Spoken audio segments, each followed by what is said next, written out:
السلام علیکم ورحمۃ اللہ وبرکاتہ۔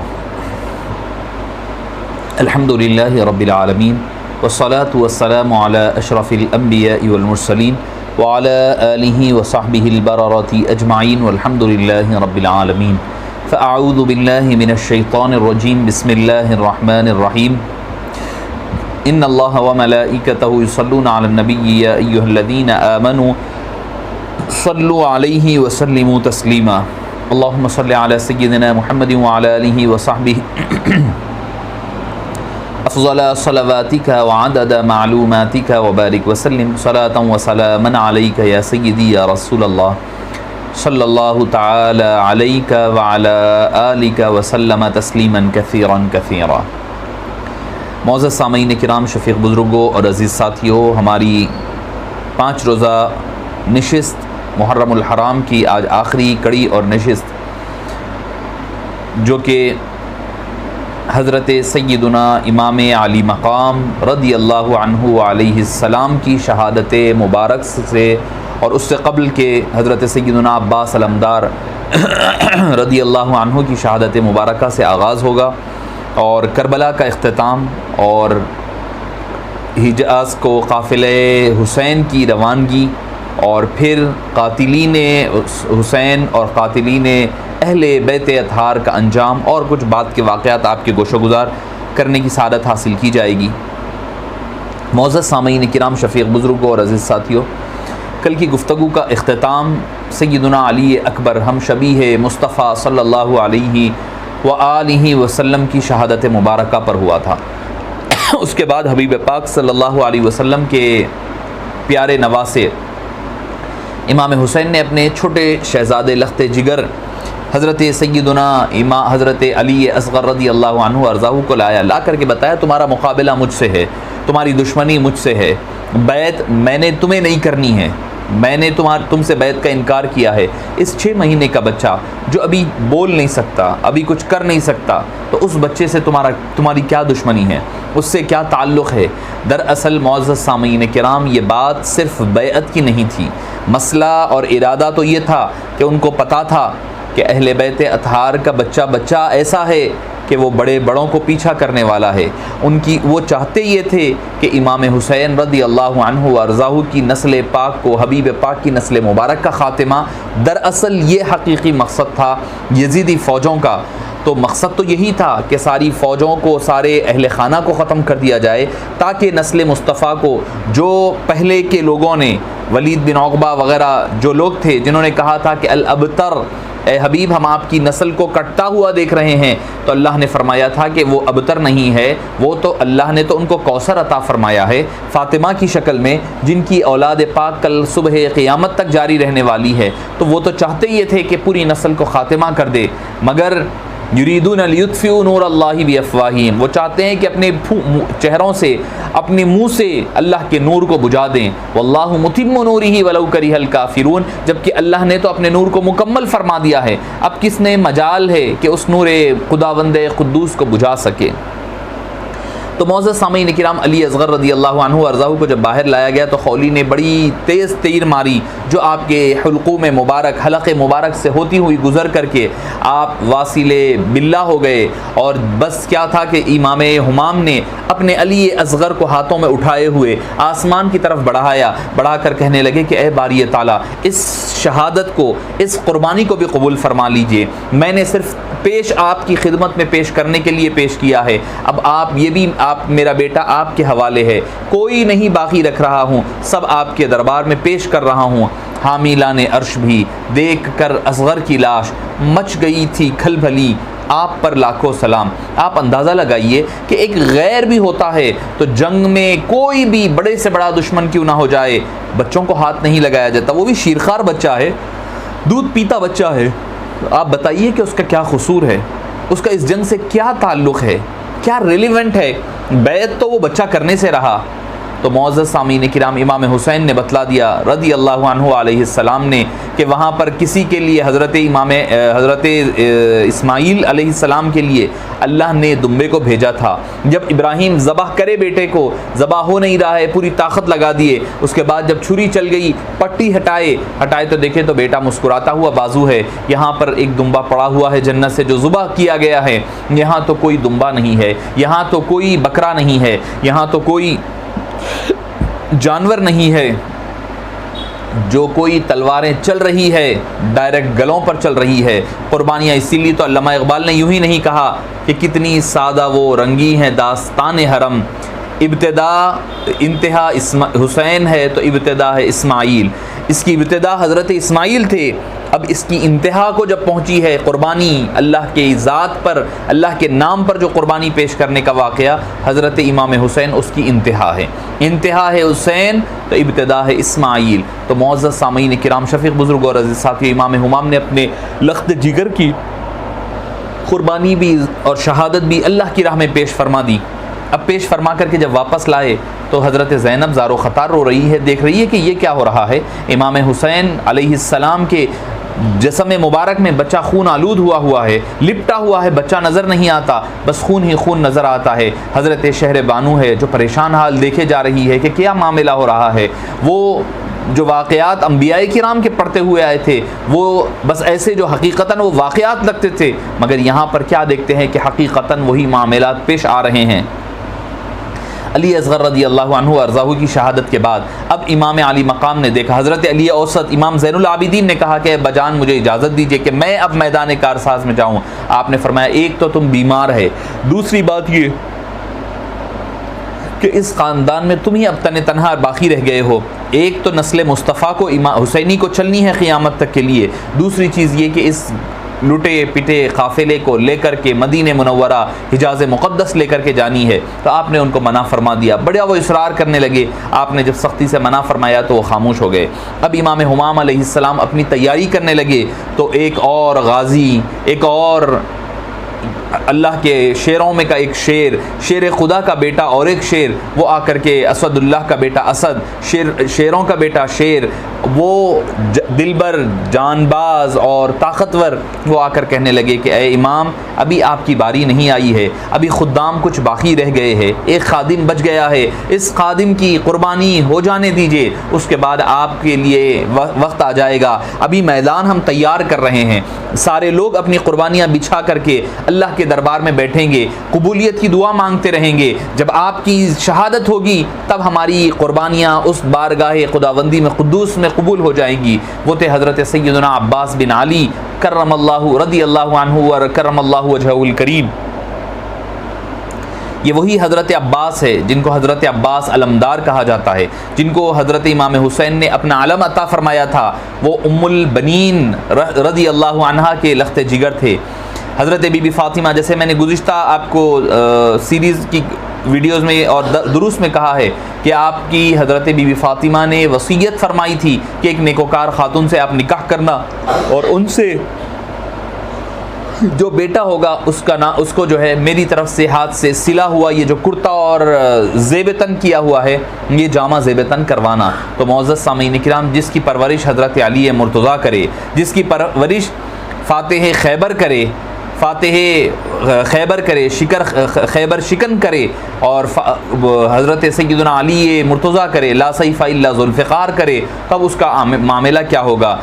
بتلایا جاتا ہے کہ جب جنگ صفین ہونے لگی تو جنگ صفین کے موقع پر حضرت عباس علمدار نے لباس علی پہن کر کے، حضرت علی مرتضیٰ کا لباس پہن کر کے میدان کارساز میں آئے. چونکہ وہ ہم شبیہ مولا مشکل کشا تھے، حضرت علی کی ہم شکل تھے. جب وہ میدان میں آئے تو ایک غلغلہ اٹھ گیا کہ لوگ پریشان ہو گئے کہ بھئی حضرت علی کہاں سے آ گئے ہیں. سب تو حضرت علی سمجھنے لگے. کچھ دیر کے بعد دوبارہ حضرت علی مرتضیٰ رضی اللہ عنہ ارضاہ تشریف لائے. تو جب دیکھ کر کے لوگوں نے سمجھا کہ یہ عباس علمدار ہے اور یہ حضرت علی مرتضیٰ رضی اللہ عنہ ارضاہ ہے. معزز سامعین کرام، حضرت علی مرتضیٰ کے شہزادے حضرت عباس جب جا رہے ہیں تو ہر طرف یزیدی لشکروں پر ایک طوفان، ایک قیامت سی برپا ہو رہی ہے، وہ جس طرف دھاڑتے ہوئے جا رہا ہے اللہ کا شیر، اس طرف وہ بس لاشیں بکھیر رہا ہے اور صفوں کی صف در صف ان کو تہدیق کرتے ہوئے چلے جا رہے ہیں۔ اسی دوران ایک آواز، ننھی سی آواز کانوں سے ٹکراتی ہے حضرت عباس کے کہ اے چچا جان۔ جب یہ کان سے آواز ٹکراتی ہے، پلٹ کر حضرت عباس خیموں کی طرف پلٹتے ہیں، جا کر دیکھتے ہیں تو حضرت سکینہ رضی اللہ عنہا، بعض روایتوں میں ان کا نام سکینہ کہا گیا ہے، سکینہ یا سکینہ، سکینہ عرف عام میں ہے اور سکینہ اصلی لفظ ہے، تو حضرت سکینہ یا سکینہ نے آواز دیا، پوچھا کہ بیبی کیا چاہیے؟ تو کہنے لگی اے چچا جان ہمیں بہت پیاس لگی ہے، کچھ تھوڑا سا پانی اگر آپ ہمیں پلا دیں گے تو اپنی بھتیجی کی پیاس کو، اس حلق کو تر فرما دیجئے۔ اب حضرت عباس رضی اللہ عنہ نے سارے معاملات کو چھوڑ دیا، ساری چیزوں کو، جنگ کو بازو رکھا، اب جو خیموں سے لٹکا ہوا مشکیزہ تھا وہ لے کر کے فرات کی طرف رواں دواں ہو گئے، گھوڑا دوڑایا، ہر ایک سے بچتے ہوئے فرات کے دہانے پہنچ گئے، جنگ لڑتے ہوئے جا رہے ہیں، جا کر کے پانی بھر لیا، پانی مشکیزی میں بھر لیا اور مشکیزہ گلے میں ڈال لیا، اب ہاتھ میں چلو بھر پانی لیا ہے، ارادہ ہے کہ پانی لگا لیں اپنے لب کو، اپنے زبان کو تر کر لیں تاکہ جا کر کے اور اچھے سے لڑ سکے اور کچھ کفار کو، کچھ یزیدیوں کو اور واصل جہنم کر سکیں، مگر یکایک خیال آتا ہے، ابن رسول کی سوکھی ہوئی زبان یاد آتی ہے، علی اصغر کی حلقوم سے نکلتا ہوا خون کا فوارہ نظر آتا ہے، علی اکبر کی بھری جوانی نظر آتی ہے، قاسم کا لہلہاتا ہوا باغ نظر آتا ہے، امام حسن کا، سارے نظر آتے ہیں، اونو محمد کا بچپن یاد آتا ہے، سارا منظر آنکھوں میں پھر جاتا ہے، کہنے لگے کہ اب ان کا جب آقا جب پانی نہ پیے تو اب غلاموں کے لیے حق نہیں ہے، غلاموں کے لیے سزاوار نہیں ہے کہ وہ پانی پیتے بیٹھیں۔ اب امام حضرت عباس علمدار نے کیا کیا، اپنے جو گھوڑے کو ساتھ لے کر گئے تھے، انہوں نے کہا جس طرح یہ لوگ 3 دن کے پیاسے تھے، جانور بھی تو 3 دن کے پیاسے تھے، تو انہوں نے کہا کہ اے جانور کو قریب لے گئے، لے جا کر کے پانی کے قریب چھوڑ دیا کہ اے جانور کم سے کم تو پانی پی لے، تو پانی پی لے تاکہ تجھے دوڑنے میں آسانی ہوگی۔ مقصد یہی تھا کہ زیادہ سے زیادہ دیر تک امام ہمام کی خدمت کر سکے، مگر کیا تھا، گھوڑے کو کی نکیل پکڑ کر کے جتنا لے کر جا رہے ہیں قریب، وہ اپنے چہرے کو اور گردن کو جھکاتے ہوئے پلٹ جا رہا ہے، کیونکہ جانور بڑے وفادار ہوتے ہیں، جانور بڑے وفادار ہوتے ہیں۔ میرا مالک پانی نہیں پیا، میرا مالک بھوکا ہے، میرا مالک پیاسا ہے، ہم کیسے پانی پیے؟ تو معزز سامعین کرام، اللہ تعالیٰ نے جانوروں کے بھی دلوں میں اہل بیت اطہار کی محبت کو ڈال دیا تھا۔ اب یہ جانور سے بدتر ہو چکے تھے۔ آپ دیکھے ہیں کہ اہل اصحاب کہف کا کتا تھا جو ایسی وفاداری کی مثال کیا کہ کل جنت میں ان کے ساتھ اہل اصحاب کہف کے ساتھ جائے گا۔ تو معزز سامعین کرام، قصہ مختصر، حضرت سیدنا عباس اب پانی لے کر کے علم بھی سنبھالے ہوئے ہیں، علم کا نیچے اتر جانا، علم کا گر جانا، جھنڈے کا گر جانا اس بات کی علامت مانی جاتی ہے کہ جنگ کا ہار جانا ہوتا، اب اس کی حفاظت بھی ضروری ہے،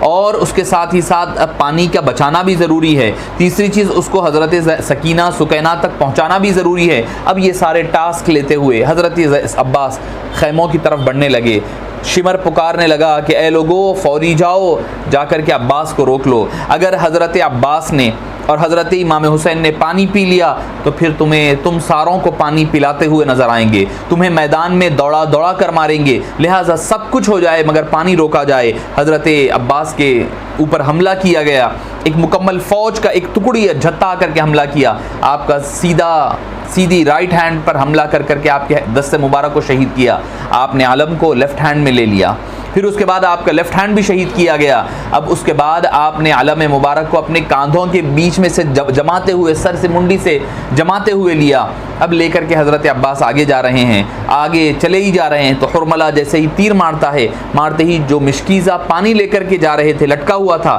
وہ مشکیزہ جو دانتوں میں تھاما ہوا تھا اب وہ پھٹ کر کے زمین پر گر گیا، سارا پانی ریت پر، معزز سامعین کرام، سارا پانی ریت پر بہہ گیا ہے۔ اب کیا ہے کہ حضرت عباس بڑی آز بھری نگاہوں سے، سیدھا ہاتھ بھی گیا، بازویں تو دونوں کٹ گئے ہیں، اب بچ گیا کیسا؟ علم کو کیسے اٹھائے؟ اب منہ کے بل اور گردن کے بل علم کو تھام کر کے لگایا ہوا ہے، جب آپ کے تیر آپ کی حلقوم سے گزر کر کے آپ کی گردن کو وار کرتا ہوا نکل جاتا ہے جب جا کر کے آپ گر جاتے ہیں اور آس اور امید کے ساتھ اپنی سکینہ کی طرف، خیموں کی طرف دیکھتے ہیں کہ اے سکینہ اور سکینہ، اس چاچا نے تیری آس اور ایک درخواست کو پورا نہ کر سکا، مجھے معاف کر دینا کہ اگر کل کے دن آقا نامدار کی خدمت میں حاضری ہوگی تو کل میری شکایت نہ کرنا کہ میں نے تمہیں وعدہ کیا تھا پانی پلانے کا اور وہ پانی تم تک نہیں پہنچا سکا۔ حضرت عباس رضی اللہ عنہ وارضاہ کی شہادت مبارکہ ہوتی ہے، انا للہ و انا الیہ راجعون۔ معزز سامعین کرام، اب سارے کے سارے جدھر کے ادھر ہو گئے، اب ہر کوئی جا چکا، اب باری ہے شہید اعظم کی، شہید اعظم کی باری ہے۔ آپ کہیں گے کہ شہید اعظم کیسے ہوں گے؟ شہید سب سے بڑی شہادت عظمی اور کبریٰ کیسی ہوگی؟ امام حسین کی شہادت سب سے بڑی شہادت ہے۔ اب ناقے پر سوار ہو چکے ہیں، حضرت سے اندر گئے، جا کر کے اپنے اہل خانہ سے مل لیے سارے۔ اب حضرت امام سجاد، امام زین العابدین سے ملاقات ہوتی ہے، اپنی اہل خانہ سے ملاقات، ان کو وصیت کرتے ہیں کہ دیکھو ظلم و ستم یقیناً زیادہ ہے، مگر تم رونا نہیں، تم چلانا نہیں، تم اپنے کپڑے نہیں پھاڑنا، تم ماتم نہیں کرنا۔ آپ نے وصیتیں فرمائی، فرما کر کے باہر نکلنے لگے۔ حضرت امام زین العابدین نے جب دیکھا کہ اب تیاری ہو رہی ہے، اب جانے کی تیاری ہو رہی ہے، تو وہ رونے لگے۔ فرمایا کہ مجھے اجازت دیجیے۔ آپ نے فرمایا کہ نہیں، تمہیں رونا نہیں ہے، تمہیں ہمت کے ساتھ، عزم و استقلال کے ساتھ تمہیں جانا ہے۔ آپ نے فرمایا، حضرت امام زین العابدین نے جاتے جاتے اپنی پھوپھی سے بھی ملاقات کر لیں، ہماری حضرت زینب سے۔ آپ نے فرمایا مجھ میں یہ یارہ نہیں ہے، مجھ میں یہ ہمت اور جادہ نہیں ہے کہ میں جا کر اپنی بہن سے ملاقات کر سکوں۔ جیسے ہی پلٹتے ہیں تو کیا دیکھتے ہیں؟ سیدتنا زینب رضی اللہ عنہا وسلام اللہ علیہا سے ٹھہری ہوئی ہیں، ہاتھ میں تلوار ذوالفقاری لیے ہوئے ٹھہری ہوئی ہیں۔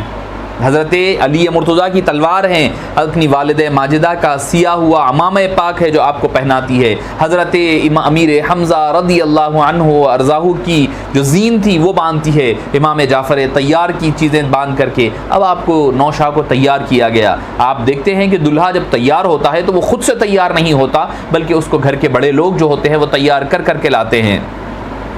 معزز سامعین کرام، اب سب جا چکے ہیں، علی اکبر جا چکے، قاسم بھی شہید ہو چکے، عباس بھی کٹ چکے ہیں، کٹے پڑے ہوئے ہیں، ایک طرف اون ہے تو دوسری طرف محمد ہے۔ آگے بڑھ کر امام مظلوم کی تلوار کو ہی اب پکڑا دیتا ایک بیٹا ہے جو بخار سے جل رہا ہے۔ امام حمام نے اس کو روکا، ان کو روکتے ہوئے فرمایا کہ اب نہیں، اب آپ آگے آپ بڑھنے لگے، میدان کارساز کی طرف جا رہے ہیں، اپنے گھوڑے کو لے کر آگے بڑھتے ہیں تو کیا دیکھتے ہیں کہ گھوڑا آگے نہیں بڑھا رہا ہے قدم، بڑی کوشش لگاتے ہیں امام حسین رضی اللہ عنہ، مگر وہ گھوڑا آگے نہیں بڑھ رہا ہے۔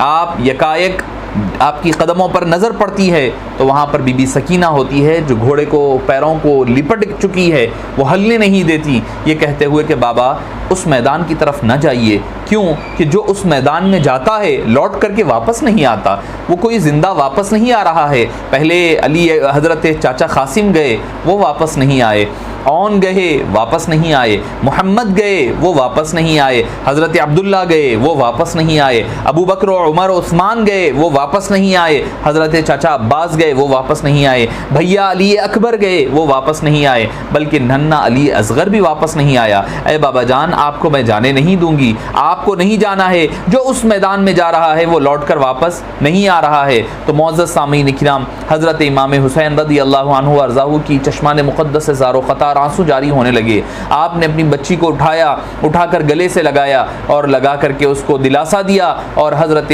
شہر بانو رضی اللہ عنہا اور حضرت زینب کے حوالے کیا، اور ہر ایک کو گفتگو کی، اتنی زیادہ بات ہونے لگی کہ لوگ صابروں کا اب امام یہ منظر دیکھ رہا ہے کہ بچے رو رہے ہیں، بلک رہے ہیں، حوصلہ کر کے آگے بڑھنے لگے۔ تو حضرت سیدتنا زینب رضی اللہ عنہا نے اپنے بھائی کو ہمت دلائی اور فرمایا کہ یہ فرمانے لگے کہ میں چاہتی ہوں کہ آخری مرتبہ اپنے بابا کا دیدار کر لوں، سیدنا علی مرتضیٰ کا۔ تو اے بھائی جان، میں آپ کے چہرے مبارکہ کا دیدار کرنا چاہتی ہوں۔ آپ نے دیدار کیا۔ اب وہاں سے پلٹ کر کے حضرت سکینہ رضی اللہ عنہ ہر ایک کو آپ رخصت کرتے ہوئے امام عالی مقام آگے بڑھنے لگے۔ جب میدان کارساز میں آئے تو حضرت علی مرتضیٰ کے شیر کا جلال حیدری کی تصویر بن کر ہزاروں دشمنوں کے سامنے پہنچ چکا تھا۔ شمر نے کہا کہ اے حسین، نعوذ باللہ، کیا تم موت سے ڈر گئے ہو جو اتنی دیر کر دی آنے میں؟ فرمایا ایسی کوئی بات نہیں۔ شمر نے کہا کہ ہم شیرے سے مشورہ کر رہے تھے کہ یزید کی اطاعت کر کے جان بچا لوں۔ آپ نے فرمایا کہ اگر یہ مشورہ کرنا ہوتا تو علی اکبر کو نہیں لٹاتا، علی اصغر کو نہیں لٹاتا، قاسم کو نہیں لٹاتا، قاسم کی جوانی، عباس علمدار کی جان بچاتا۔ اے بیوقوفو، اگر مجھے جان بچانا ہوتا تو علی اصغر معصوم کی جان بچاتا، اون و محمد کی جان بچاتا۔ اس کے بعد آپ نے عمر بن سعد کو مخاطب کر کے فرمایا، سعید باپ کے شقی بیٹے، تو بھی سن لے، ہم نے اپنے خطبے میں سب کچھ تم کو بتا دیا کہ ہمارا حق کو پہچانو، ہمارے حق کو پہچانو۔ ہم اہل بیت رسول ہے، نبی کی بیٹی کے بیٹے ہیں، اور اس وقت ہمارے سوا دنیا میں کسی نبی کا کوئی بیٹا موجود نہیں ہے۔ آج ہم ختم ہو جائیں گے تو قیامت تک کوئی بیٹا نہیں رہے گا۔ اور یہ بھی بتایا تھا کہ میرے سر پر امامہ رسول ہے، اور یہ دیکھ کہ میری کمر میں خاتون جنت کا پٹکا ہے، یہ ڈھال سید الشہداء کا ہے، یہ نیزہ جعفر طیار کا ہے، یہ تلوار حیدر کرار کی ہے، مگر تم میری بات کب سنتے ہو؟ تمہیں تو حکومت کا نشہ ہے۔ شمر نے کہا کہ ہم کوئی واعظ و نصیحت سننے کے لیے نہیں آئے ہیں۔ کوفیوں کا خیال تھا کہ اب حسین لڑنے کی ذرا بھی سکت نہیں ہے، 3 دن کا پیاسا ہے، پھر صبح سے آنکھوں کے سامنے پورا خاندان لٹ گیا ہے، لاشیں اٹھا کر کمر دوہری ہو گئی ہے، اب کیا مقابلہ کرے گا؟ ان کے ایک آدمی ابن سنان نے آگے بڑھ کر وار کیا، آپ نے وار خالی دے کر ایسا نیزہ مارا کہ اس کا سینہ آر پار ہو گیا۔ عمر نے اپنا آدمی یوں کٹتا ہوا دیکھ کر عام حملے کا حکم دے دیا گیا۔ وہ لوگ چاہتے تھے کہ جلد از جلد امام کا معاملہ ختم کرے، امام عالی مقام کا کام تمام کر کے فتح کا شادیانے بجائے جائیں، اس کا جشن منایا جائے، یزید سے انعام حاصل کریں، ابن زیاد کے پاس پہنچ جائیں۔ اب شاباشیاں لینے لگے۔ حضرت سیدنا علی امام حسین رضی اللہ عنہ شیر کی طرح ان لوگوں پر حملہ آور ہوتے ہیں، اور بیک وقت ہزاروں تیر بیک وقت کمانوں سے چھوٹ رہے تھے، 20 نیزے ایک ہی وقت میں امام حسین کی طرف ٹکرا رہے تھے، یزیدیوں کے نیزے اپنے ہی نیزوں میں الجھ رہے تھے، امام عالی مقام پر برسنے والے تیر ان کے اپنے گھوڑوں کو زخمی کر رہے تھے۔ یہ حیدر ذوالفقار حیدری کو میدان میں اس طرح گردش دے رہے تھے جیسے کہ سینکڑوں بجلیاں برس رہی ہے۔ حضرت امام حسین رضی اللہ عنہ ارضاہ جس طرف بڑھ رہے ہیں، اب ہر ایک کو فنار کافروں کو مردود کر رہے ہیں۔ ایک بدبخت نے اشارہ کیا کہ حسین ادھر دیکھو، وہ فرات کا پانی، ٹھنڈا پانی چمک رہا ہے، مگر تمہیں اس سے ایک قطرہ بھی پینا نصیب نہیں ہوگا اور تم پیاسے ہی قتل کر دیے جاؤ گے۔ امام علی مقام نے فرمایا اللہ تمہیں پیاسا ہی قتل کرے گا۔ وہ فوراً ہی پکارنے لگا العطش العطش العطش، مجھے پانی پلاؤ، مجھے پانی پلاؤ، مگر پیاس اور بڑھتی گئی۔ وہ پانی پیتا جاتا، پیاس اور بڑھتی گئی، پانی پیتا جاتا اور پیاس بڑھتی گئی، یہاں تک کہ پیٹ اس کا بھر بھر کر کے وہ قتل کر دیا گیا اور وہ مر گیا۔ تو معزز سامعین کرام، خدا کی قسم میرے قتل کے بعد، آپ نے فرمایا میرے قتل کے بعد تم کسی کو قتل نہیں کرو گے جس کا قتل میرے قتل سے زیادہ اللہ کی ناراضگی اور اللہ کو ناراض کرنے کا باعث بنے گا۔ معزز سامعین کرام، اب امام حمام رضی اللہ عنہ ارضاہ پر ایک ایک کر کے وہ آتے گئے اور اپنے پروانے دوزخ لے کر کے فوت ہوتے گئے۔ اب اس کے بعد جیسے جیسے وقت آگے بڑھتا گیا، جیسے جیسے نماز کا وقت قریب آتا گیا، آپ کے جسم نازنین پر دشمنوں کے تیر برسنے لگے، آ کر اس طرح لگے۔ ایک ہی ساتھ ساروں نے کہا کہ اگر اکیلے اکیلے جائیں گے تو امام حسین کو شہید نہیں کر سکتے، ایک ایک نہیں بلکہ پورے مل کر کے حملہ کرو۔ ساروں نے تیر ایک ساتھ نکالے، امام حسین جیسے تیر پڑتا ایسے نکالتے نکال کر پھینکتے کہ لوگ دیکھنے والے یہ سمجھتے کہ کوئی مثال کے طور پر کوئی کانٹا چبھا ہے جو نکال کر پھینک رہے ہیں۔ معزز سامعین کرام، لذت وصال محبوب یہ ہوتا ہے کہ موت، اللہ سے ملاقات جو ہوتی ہے، اللہ اور اللہ کے رسول سے، تو شہید تو وہ ہوتا ہے جس کو دوہری، ایک تو حبیب پاک صلی اللہ علیہ وسلم کے جان بھی ہے، بیٹے بھی ہے، سب کچھ کے علاوہ شہید بھی تو ہے، اس کی اپنی ایک شان اور عظمت ہے۔ تو معزز سامعین کرام، آپ کے جسم مبارک پر تیروں کے کئی زخم آ چکے تھے، اس کے باوجود آپ دوسروں کے سر اڑاتے جا رہے تھے۔ اب تیر چل رہے ہیں، تلواریں برس رہی ہے، نیزے ٹکرا رہے ہیں۔ حیدر کا شعر ہے، کبھی نعرہ تکبیر لگاتا ہے تو کبھی نعرہ حیدری لگاتا ہوا، رجز کرتا ہوا پڑھتا ہوا آگے جاتے جا رہا ہے، اور محمد کا نواسا ہے، 3 دن کا پیاسا ہے۔ اپنے فرض منصبی کو وہ پورا کرتا جا رہا ہے، ذوالفقار حیدری کی عصمت کا تحفظ ہو رہا ہے، فرائض ذبح عظیم کی تکمیل بھی ہو رہی ہے، کربلا کے دولہے کے رخ منور کی تابانیوں سے ریت کے ذرے اس طرح چمک رہے ہیں جیسے کہ آفتاب زمین پر آ چکا ہے۔ معزز سامعین کرام، زخموں سے چور چور خون بہ بہ کر فاطمہ کے اسلام کا لباس سرخ ہو چکا ہے، تصویر مصطفیٰ کے ساتھ ساتھ خبائیں مصطفیٰ بھی تار تار ہو چکی ہے، گھوڑے کی زین سے بھی خون حسین سے تر ہو چکی ہے۔ اب امام مظلوم کے جسم مبارک سے خون بہت نکل چکا، نقاہت جسمانی لمحہ بلمحہ بڑھتی جا رہی ہے، مگر قوت ہے، عزم ہے، اعتماد ہے، اللہ پر توکل ہے، ایمان ہے، یقین ہے، جلال و جاہ و جلال ہے، اللہ کے حبیب کی دین کے لیے حفاظت کے لیے مر مٹنے کا جذبہ ہے۔ اب صبح سے ہی حبیب پاک سامنے ہیں، سیدہ کائنات سامنے ہے، امام علی مقام کے والد گرامی حضرت علی مرتضیٰ سامنے ہے۔ اب وہ دیکھتے جا رہے ہیں، امام الانبیاء صبح سے نواسے کے امتحان میں کامیابی کو ملاحظہ فرما رہے ہیں، اور جیسے کہ ترمذی شریف کی حدیث پاک ہے، خون بھی شیشی میں بھر رہے ہیں تاکہ کل اللہ کے دربار میں آپ کے خون کو پیش کر سکے۔ ایک مردود ملعون کا تیر آ کر امام مظلوم کے حلق مبارک میں پیوست ہوتا ہے، حلقوم حسین سے خون کا فوارہ نکلتا ہے، خون کا فوارہ ابل پڑتا ہے۔ آپ نے دستے مبارک کو آگے بڑھا دیے اور خون کو چلو میں لے کر آسمان کی طرف ایسے اچھال دیا۔ اب امین صادق پورے خلوص کے ساتھ اپنی جان کی امانت بھی بارگاہ عز و جل میں پیش کر کے اپنے سر مبارک کو آپ نے سجدہ ریز کرنے کے لیے جھکا دیا۔ معزز سامعین کرام، بعض بدبخت کہتے ہیں کہ امام حسین وضو کہاں سے کرتے، پانی نہیں تھا تو سجدہ کیسے کیا، نماز کیسے ہوئی؟ تو معزز سامعین کرام، مجھے ایک واقعہ یاد آیا ہے کہ آپ کو بھی پتا ہوگا، آپ بھی سنے ہیں، وہ تاریخ کا واقعہ ہے، مجھے اس واقعے سے وہ لنک ہے۔ حضرت آپ صلی اللہ علیہ وآلہ وصحبہ وسلم حرم مکہ میں نماز ادا فرما رہے ہیں۔ دوران نماز ابو جہل وغیرہ حرم کعبہ میں بیٹھے ہوئے ہیں۔ اسی دوران ابو جہل نے کہا کہ کون ہے جو فلاں جگہ آج اونٹ کٹا ہے، اس کی اوجھڑی لا کر کے حبیب پاک صلی اللہ علیہ وسلم کی گردن پر رکھ دے۔ تو فوری کچھ اوباش گئے اور لا کر کے اونٹ کی اوجھڑی کس کو، انسنٹائن جو اندر پیٹ کی جو اوجھڑی ہوتی ہے، آنتیں جو ہوتی ہے، بوٹی جس کو ہم کہتے ہیں، خون آلود گندی جو ہوتی ہے جس کے اندر گوبر بھرا ہوا ہوتا ہے، وہ لا کر حبیب پاک صلی اللہ علیہ وسلم کے پشت پر رکھ دیے، حبیب پاک کی پشت پر رکھے۔ فقہ کا کیا قاعدہ ہے، فقہ کا کیا اصول ہے، آپ کو بھی پتہ ہے، آپ سب کو پتہ ہے۔ اگر کوئی نجاست غلیظہ ایک ہتھیلی سے بڑھ کر کے اگر کوئی جسم پر کپڑے پر لگ جائے تو آپ کا طہارت ناپاکی لگ جاتی ہے اور آپ کی نماز نہیں ہوتی، معزز سامعین کرام، اب آپ بتائیے کہ حبیب پاک صلی اللہ علیہ وسلم نماز مکمل فرمائے، حدیث پاک بتاتی ہے کہ بی بی فاطمہ الزہرا رضی اللہ عنہا وارضاہا آئی، آ کر کے انہوں نے وہ اوجھڑی کو ہٹانے کے بعد حبیب پاک صلی اللہ علیہ وسلم نے اپنی نماز مکمل فرمائی۔ اب آپ بتائیے کہ حبیب پاک صلی اللہ علیہ وسلم کو اللہ تعالیٰ نے جس طرح پاکی عطا فرمایا تھا، آپ جب اپنے آپ کی طرح سمجھنے لگو گے وہ ذوات قدسیہ کو تو یہ مسائل پیدا ہوں گے۔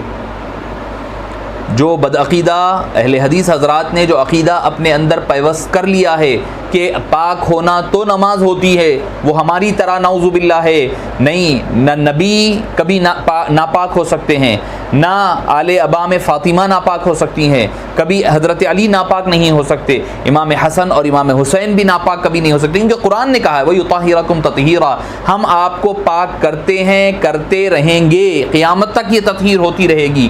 تو کربلا کے میدان میں جو خون لگا ہے وہ خون ہمارے لیے نجاست اور ناپاکی کا باعث بنے گا، ان کے لیے کوئی چیز ناپاکی اور نجاست والی نہیں ہوگی۔ اسی لیے سیدہ کائنات مخدومہ کائنات کے بارے میں آتا ہے کہ آپ کی بیٹے حضرت امام حسن کی ولادت ظہر کے بعد ہوتی ہے اور عصر کی نماز آپ عصر کی نماز اپنے وقت پر ادا فرماتی ہے۔ جو عام خواتین کو ہوتا ہے مراحل، وہ مراحل سے بھی اللہ نے آپ کو پاک فرمایا ہے۔ تو جب پاک ماں کا پاک بیٹا حسین ہے تو ان کے لیے پھر طہارت کا، وضو کا وغیرہ کے مسائل لا کر پیش کرنا، بتلانا، تو یہ آپ کے مقام اور مرتبے کو کم کرنے کی وجہ ہے۔ اور باعث بنا کرتا ہے۔ تو معزز سامعین کرام، اب ظالموں نے جیسے جیسے وقت اور بڑھتا گیا، حضرت زینب نے بھائی کو گھوڑے سے گرتے دیکھا تو بے-تاب ہو کر خیموں سے نکل آئی۔ آپ فریاد کرتی اور دوڑتی ہوئی آئی، دیکھا تو جان اہل حرم کی نکل گئی، غم کو چھری کلیجے زینب پہ چل گئی، چہرے کا رنگ اڑ گیا، صورت بدل گئی، امڈا تھا دل کے اشکوں کی ندی ابل گئی، چلائیں یا رسول اللہ بلاؤں کو رد کرو، یا شیر کردگار پسر کی مدد کرو۔ امام عالی مقام کے گھوڑے سے گرے تو کوئی ایسا رہا، ایسے لگا جیسے کہ ساری انسانیت گر چکی ہے، ایسا لگا جیسے کہ اسلام کی عمارتوں کو منہدم کرنے کی کوشش کی جا رہی ہے۔ تو معزز سامعین کرام، عزیز بزرگوں، اب جب تک پڑھتا ہوا قرآن تھا، ناطق قرآن تھا، پڑھتے ہوئے وہ قرآن تھا، اب ناطق چلتا پھرتا عملی قرآن اب گھوڑے سے گر پڑا ہے، اور شمر نے گردن پر آپ کے پاؤں رکھا، سنان بن انس نے شور مچایا کہ اس کا سر کاٹ دو۔ امام عالی مقام الٹا ہونے کے لیے زور لگایا، آخری سجدہ کرنے کے لیے آخری وقت صرف کر رہے ہیں، قوت صرف کر رہے ہیں۔ آپ نے کہا کہ شمر میری گردن سے پاؤں ہٹا لے تاکہ میں اپنے رب کے حضور مکمل آخری سجدہ کر سکوں۔ پھر آپ نے اپنی اسی حالت میں زور ید اللہ سے اپنا رخ مبارک کو پلٹایا۔ یہی سجدہ نیاز تھا، یہی حقیقی سجدہ تھا۔ اللہ تعالی، حضرت علامہ اقبال فرماتے ہیں، کبھی اے حقیقت منتظر نظرا لباس مجاز میں، کہ ہزاروں سجدے تڑپ رہیں میری ایک جبین نیاز میں۔ یہ وہی جبین نیاز تھی جس کی طرف علامہ اقبال اشارہ فرما رہے ہیں، جو امام حسین نے فرمایا ہے، جس نے انسانوں کو اللہ نے فرمایا کرمنا بنی آدم، کہ ہم نے بنو آدم کو مکرم بنایا ہے۔ یہی وہ مکرم ہے جو فرشتوں سے اشرف اور تمام مخلوقات سے افضل، اکمل اور ممتاز بنایا ہے۔ یہ ایسی مخلوقات ہے جو اپنا نثار سجدے میں سر کرے، نہ تو دید ہے نہ شنید ہے، کہا دیکھ آئینہ تیغ کا مجھے حسن یار کی دید ہے، جو لہو گلے سے کٹا کہا عاشقوں کی یہ عید ہے، جو نثار سجدے میں سر کرے وہ امام ہے، وہ شہید ہے۔ تو معزز سامعین کرام، حضرت امام حسین علی مقام رضی اللہ عنہ وارضاہ جب سجدہ ریز ہونے لگے تو عالم ارواح کے ملائکہ بھی آپ کی اس قربانی پر سلامیاں پیش کرنے لگے۔ اب صف در صف ٹھہرے ہوئے، سر جھکائے ٹھہرے ہیں، دیکھ رہے ہیں کہ اے باری تعالیٰ، یہاں پر کوئی دمبا کیوں نہیں آتا، یہاں پر کوئی ناقہ کیوں نہیں آتی آ کر کے ان کو تبدیل کرنے کے لیے۔ اللہ تعالیٰ عالم ارواح میں فرما رہا ہے، عالم قدس میں فرما رہا ہے کہ نہیں، وہ جو تھی وہ ہم نے قربانیوں کو بچا کر رکھا تھا، کیونکہ ان کی نسلوں سے مصطفیٰ آنا تھا۔ اب جب مصطفیٰ آ چکے ہیں تو اب وہ قربانیوں کا بھی تتمہ ہونا تھا، تو یہ تتمہ حضرت امام حسین کی شہادت کے ذریعے سے ہوا۔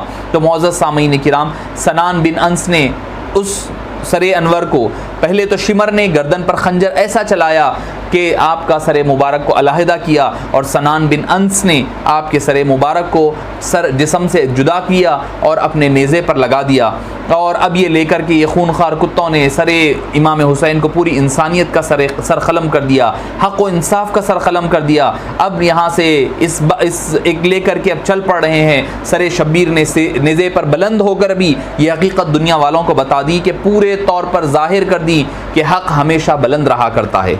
سارے سروں سے اونچا سر امام حسین امام علی مقام کا ہے، یعنی صداقت کو ہمیشہ سرفرازی نصیب ہوتی ہے۔ جو زبان سے اقرار نہیں کرتے وہ عملی طور پر دنیا کے سامنے امام حسین کی سربلندی کا اظہار کر رہے ہیں۔ سرفرازی تو نواسے رسول کی ملکیت میں رہی۔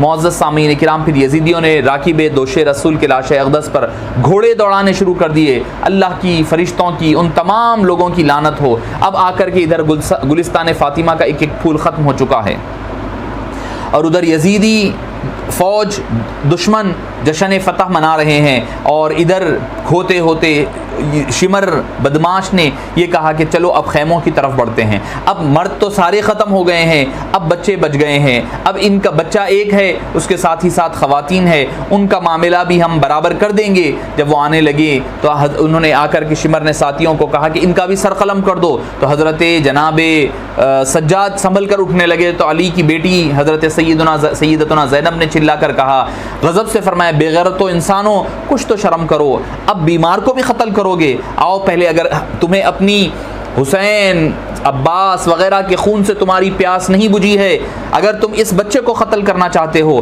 تو پہلے تمہیں ہمیں قتل کرنا پڑے گا، پھر اسے قتل کرنا پڑے گا۔ بات یہیں تک پہنچی تھی کہ عمر بن سعد بھی آ گیا، اس نے سپاہیوں کو حکم دیا کہ اب لوٹ جاؤ، اب بہت کچھ ہو چکا ہے، اب سب ختم کرو، یہاں سے چلتے ہیں کہ بیمار کو قتل نہ کرو۔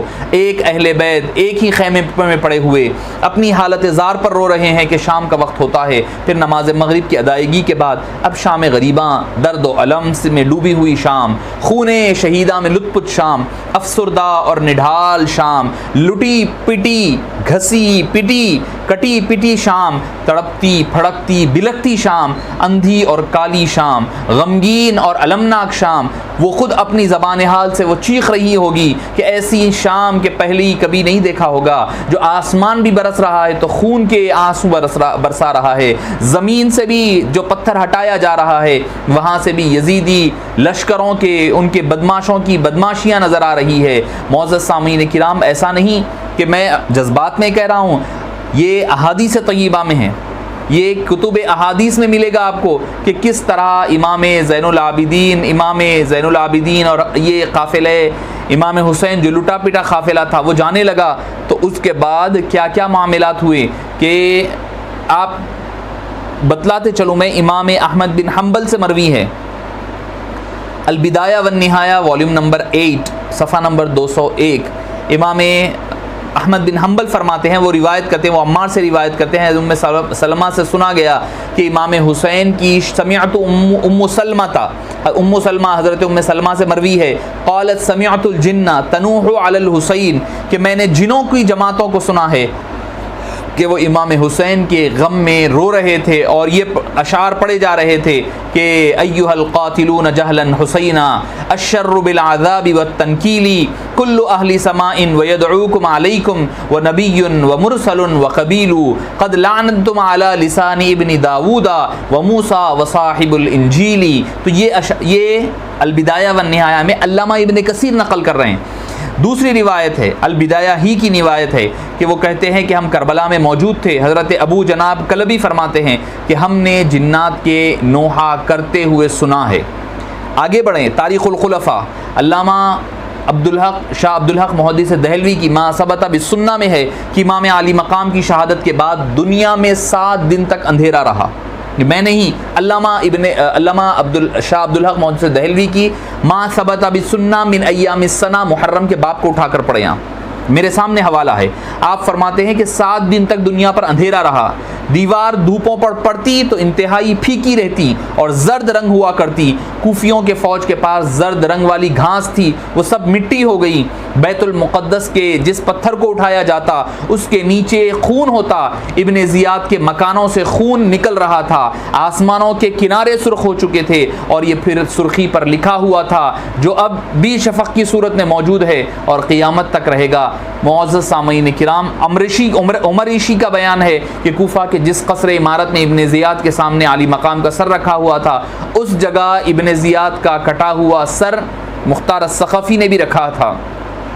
تو میں عرض کر رہا تھا کہ کس طرح شام غریبہ میں یعنی ان کے اوپر جو قافلے اہل بیت اطہار پر جو مصائب اور جو ظلم ڈھائے گئے، اب یہاں سے اسیران اہل بیت کو کوفہ میں ابن زیاد کے لیے صبح ہوتی ہے لے کر نکل رہے ہیں، تو حضرت سیدتنا زینب رضی اللہ عنہا و ارضاہا باہر نکل کر خیمے کے آتی ہے۔ اب سفر کا آغاز ہو رہا ہے، وہ باہر آتی ہے، آ کر کے مدینہ منورہ کی طرف رخ کرتی ہے، رخ کر کے چہرے مبارک کو آسمان کی طرف اٹھاتی ہے، فریاد کرنے والوں کے سینے چاک ہو جاتے ہیں، وہ چیخنے لگتی ہے، پکارنے لگتی ہے، اپنے نانا جان کو یوں صدا دیتی ہیں، واہ محمدہ، آ محمدہ، یا رسول اللہ، یا رسول اللہ، اپنے حسین کو دیکھیے اس کا کیا حال ہے، نانا جان آپ کی پشت کا سوار ریگستان میں کٹا پیٹا پڑا ہوا ہے، تیرے حسین کا جسم مبارک خون میں لت پت ہے، کوئی اس کو کفن دینے والا بھی نہیں ہے۔ آپ ان کے لیے تو امام حسن اور حسین وہ تھے جن کے لیے آپ کی خاطر اللہ تعالیٰ جنت سے ان کو نورانی لباس بھیجا کرتا تھا، مگر آج تو ان کے کفن میں پہلانے والے بھی نہیں ہے، یا رسول اللہ اپنے اس حسین پر رحم فرمائیے۔ اور ایک طرف تو یہ ہیں، دوسری طرف امام سید الساجدین، امام الساجدین زین العابدین ہے، وہ فرما رہے ہیں، یا رسول اللہ انظر حالنا، یا حبیب اللہ اسمع قولنا، اننی فی بحر غم مغرق خذ یدی سہل لنا اشکالنا یا رسول اللہ کریم سیدی انت مولائی حبیبی مرشدی. یہ فرماتے ہیں کہ حضرت امام زین العابدین کربلا کی جنگ کے بعد کوفہ میں ٹھہر کر کے یا شام میں ٹھہر کر کے آپ نے مدینہ منورہ کی طرف رخ کر کے پکار رہے ہیں نانا جان کو. اب جو لوگ کہتے ہیں کہ یا رسول اللہ پکارنا شرک ہے، وہ جا کر کے امام زین العابدین سے پوچھیں. ادرک لزین العابدین محبوس و عید الظالمی، آپ الفاظ، آپ اشعار کے الفاظ خود سمجھ میں آئیں گے آپ کو. یا رحمت للعالمین ادرک لزین العابدین محبوس و عید الظالمی، کہ میں ظالموں کے ہاتھوں میں جکڑا ہوا ہوں. کس کے ہاتھوں میں جکڑے ہوئے ہیں؟ یزید کے ہاتھوں میں جکڑے ہوئے ہیں، ابن زیاد کے ہاتھوں میں جکڑے ہوئے ہیں، شمر لعین کے ہاتھوں میں جکڑے ہوئے ہیں. فرما رہے ہیں یا رسول اللہ انظر حالنا، یا حبیب اللہ اسمع قولنا اننی فی بحر غم مغرق. یا رسول اللہ ہم پر رحم فرمائیے، یا رسول اللہ ہم پر کرم فرمائیے. اننی فی بحر غم مغرق، لوگوں کو غم ایک غم ہوتا ہے، میں تو یہاں غموں کے سمندر میں ڈوبا ہوا ہوں. اننی فی بحر غم مغرق، میں غموں کے سمندر میں ڈوبا ہوا ہوں. خذ یدی سہل لنا اشکالنا، میرے ہاتھ پکڑ لیجئے، سہل لنا اشکالنا، ہمارے معاملات کو آسان فرما دیجئے. تو معزز سامعین کرام، شفیق بزرگوں اور عزیز ساتھیوں، قولی ملون شمر اور عمر بن سعد نے وغیرہ نے چند لوگوں کو اسیروں کے قافلے کے ساتھ روانہ کر دیا. قولی ملون امام عالی مقام کے سر مبارک کو نیزے پر لگائے ہوئے لے کر آگے بڑھ رہا ہے. امام عالی مقام کا سر انور جسم سے علیحدہ ہو کر ہی اپنے اہل بیت کو دیکھتا جا رہا ہے. تو کیا منظر ہوگا. راستے میں ایک شخص ملا جو سورہ کہف کی تلاوت کر رہا تھا. اب یہاں سے کربلا کے بعد کی بات ہو رہی ہے، تو سورہ کہف کی تلاوت ہو رہی ہے. جب اس نے یہ آیت پڑھی کہ ام حسبت ان اصحاب الکہف والرقیم، کیا تمہیں معلوم نہیں ہے کہ پہاڑ یعنی اصحاب کہف کا جو واقعہ ہے وہ بڑا عجیب و غریب اللہ کی نشانیوں میں سے ایک نشانی نہیں ہے. سر اقدس سے آواز آتی ہے یا تالی القرآنی اعجب من قصۃ اصحاب الکہف قتلی و حملی، اے قرآن پڑھنے والے، مجھے قتل کرنے اور نیزے پر چڑھا کر لیے پھرنا اور لے کے جانے والے اصحاب کہف کے قصے سے بھی زیادہ عجیب تر ہے. قربان جائیے امام حسین اور قرآن کا معاملہ، اصحاب اہل بیت کا قرآن کا معاملہ کیا ہے. حبیب پاک نے فرمایا تھا نا کہ میرے اہل بیت اور قرآن دونوں ایک ساتھ چلیں گے، لن یتفرقا، ان دونوں میں جدائی نہیں ہوگی، حتی یرد علی الحوض. امام حسین کا سر مبارک جسم سے تو کٹ گیا ہے، اس کے باوجود اس کا تعلق قرآن سے نہیں ٹوٹا ہے. لوگ قرآن دیکھ کر پڑھتے ہیں، تفسیریں دیکھ کر کرتے ہیں. امام عالی مقام سر انور کٹ چکا ہے جسم مبارک سے، اس کے باوجود بھی تفسیر فرما رہا ہے. ایسی تفسیر کہ وہ تفسیر آپ نہ اس کو تفسیر بالقرآن کہہ سکتے ہیں، نہ تفسیر بالحدیث کہہ سکتے ہیں، نہ تفسیر بالاشارات کہہ سکتے ہیں، بلکہ تفسیر بالعمل کہہ سکتے ہیں کہ ایسی تفسیر جو عملی طور پر عملی نمونہ بن کر کے آپ کے سامنے پیش ہوتی ہے. اب معزز سامعین کرام، جب وہ کوفہ میں داخل ہوئے تو اس وقت رات ہو چکی تھی، اس لیے وہ خولی ابن زیاد کے محل جانے کی بجائے اپنے گھر گیا اور جا کر کے نیزے سے سر اتار کر کے اس نے ایک کپڑے میں لپٹ کر کے رکھ دیا. اہلیہ نے پوچھا کہ اس میں کیا ہے. اس نے کہا کہ حسین ابن علی نبی کے نواسے کا سر ہے. وہ بڑی اپنے شوہر کو بدبختی کرنے لگی اور خولی کو وہ پوچھی کہ کیا یہ کہ تو نے کیا کیا ہے. بتایا جاتا ہے کہ نوار اس کا نام تھا.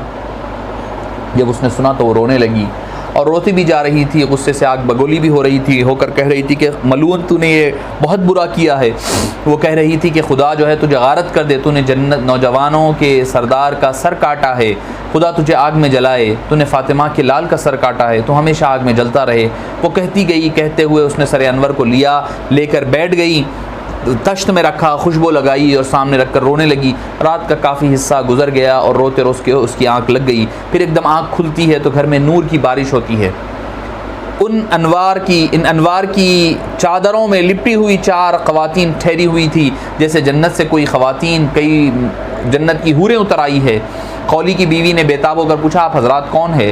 تو کہنے لگی، پہلے نے کہا کہ میں فاطمہ ہوں، یہ میری والدہ حضرت خدیجہ ہے، یہ حضرت مریم ہے حضرت عیسیٰ کی والدہ، اور یہ جناب آسیہ ہے. اس نیکبخت نے چاہا کہ آگے بڑھ کر ان کے قدموں کو بوسہ دیں، مگر وہ ارواح منورہ سر اقدس کو بوسہ دے کر کے تشریف لے گئی، نور اسی طرح پھیلا رہا اور خوشبو اسی طرح مہکتی رہی۔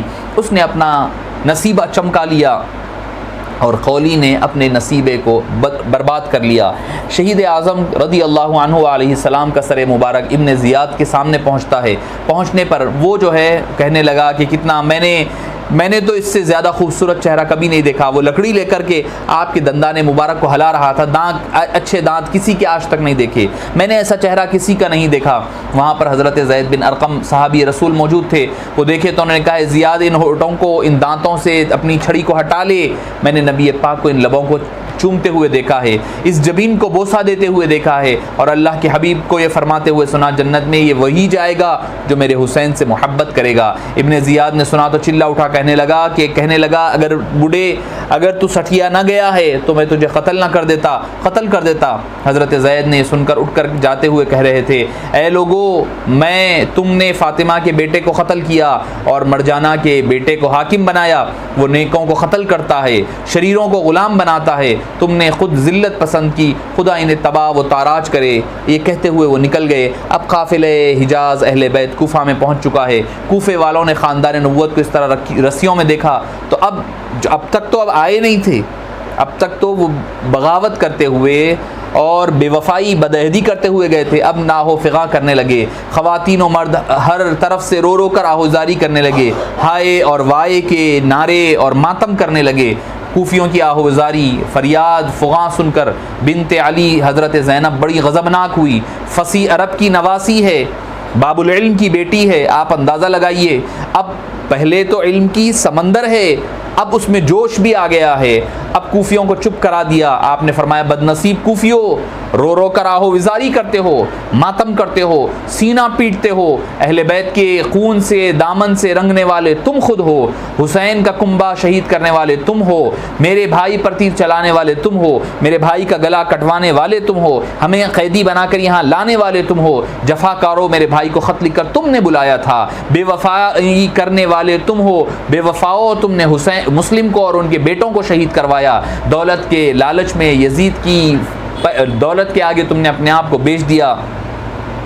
اب انہوں نے یہ کہا اے عہد شکنی کرنے والو، اپنی زبانوں سے پھر جانے والو، اپنے الفاظ بھول جانے والو کوفیو، تم رو رہے ہو، تمہاری مثال اس عورت جیسی ہے جو پہلے سوت تیار کرتی ہے، پھر کپڑا بناتی ہے، پھر اپنے ہی ہاتھوں سے ٹکڑے ٹکڑے کر ڈالتی ہے۔ تم سب ایک ہی ہتیلی کے چٹے بٹے ہو، تم میں سے ایک بھی شخص ایسا نہیں جو کذاب، بدعہد، بے وفا، ڈینگے مارنے والا اور دل کا کھوٹا ہو۔ کذاب کوفیو، آپ نے بڑا بلیغ خطاب فرمایا، جس کی وجہ سے جو کوفی تھی وہ واپس اپنے گھروں میں واپس چلے گئے۔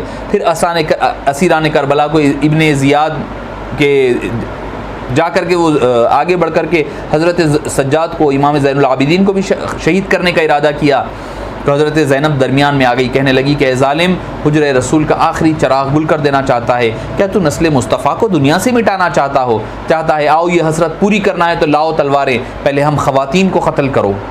کچھ لوگوں نے مشورہ دیا کہ اس بچے کو قتل نہ کرو تو اچھا ہے۔ ابن زیاد نے پوچھا یہ عورت کون ہے؟ لوگوں نے بتایا کہ زینب بنت بطول ہے، علی کی بیٹی ہے۔ تو اس نے سخت الفاظ، سخت اور تیز ہے۔ ابن زیاد نے کہا جب اتنی سخت اور تیز ہے، خدا کی لعنت ہو ابن زیاد کی اس بے حیا زبان پر۔ معزز سامعین کرام، حضرت زینب نے وہاں پر خطبہ دیا، اور جب خطبہ دیا تو ظالموں کی زبانیں گم ہو گئی، اور یہاں سے لے کر کے اب پھر ابن زیاد نے سپاہیوں کو حکم دیا ان سب کو اونٹوں پر بٹھاؤ، اس طرح باندھ لو، اور حضرت امام حسین کے سر کو بانس کی جو لکڑی ہوتی ہے اس کے ساتھ باندھ دو، پورے کوفہ میں پھرنے کے بعد دمشق کو روانہ ہو جاؤ۔ چنانچہ ایسا ہی کیا گیا۔ آگے یزیدی نواسہ رسول کے سر اقدس کو لے جا رہے ہیں، پیچھے پیچھے اسیران قافلہ آ رہا ہے۔ دنیا کو غموں سے بچانے والے خود آج سراپا غم بنے ہوئے ہیں، دنیا کو قیدوں سے چھڑانے والے خود آج رسیوں میں جکڑے ہوئے ہیں، دنیا کو جہنم کی آگ سے بچانے والے اپنے دلوں میں غم و آلام کے بھڑکتے ہوئے شعلے دبا کر جا رہے ہیں۔ دنیا کے نجات دہندہ خود آج گرفتار بلا ہے۔ تو معزز سامعین کرام، امام زین العابدین بالکل خاموش اس کے بعد لوگوں نے آپ کو کھلکھلا کر ہنستا ہوا نہیں دیکھا۔ اب چلتے چلتے راستے میں ایک پڑاؤ پر ایک عیسائی راہب نے پوچھا کس کا سر ہے؟ یزیدیوں نے جواب دیا کہ یہ نبی کے نواسے کا سر ہے۔ راہب نے کہا تم بڑے بدبخت لوگ ہو، کیا تم اس سر کو ایک رات کے لیے مجھے دے دو گے؟ میں اس کے عوض تمہیں 10,000 اشرفیاں دوں گا۔ لالچی تو تھے ہی، لالچ دیا گیا، ٹکڑا پھینکا گیا، دنیا کے کتوں نے اس کو قبول کر لیا اور 10,000 اشرفیوں کے عوض ایک رات کو دے دیا۔ تو اس نے اس کو عنبر وغیرہ لگا کر کے خوشبوؤں سے جما کر کے زلفوں کو صاف کیا اور گود میں لے کر ساری رات روتا رہا اور کہنے لگا کہ میرے پاس، ہمارے پاس، عیسائیوں کے پاس، ایک آدمی کے پاس، راہب کے پاس صرف حضرت عیسیٰ علیہ السلام کے گھوڑے کا کھر ہوئے تو اس کے لیے عیسائی سارے اپنے سر کو جھکاتے ہوئے جاتے ہیں، تم نے چلتے پھرتے نبی کے نواسے کو شہید کر دیا۔ جب یہ محبت جب آج پروان چڑھی تو اللہ تعالیٰ نے اس کے دل کی دنیا کو بدل دیا اور وہ سیدنا امام زین العابدین کے دستے اقدس پر اسلام ایمان لا کر کے مسلمان بن گیا۔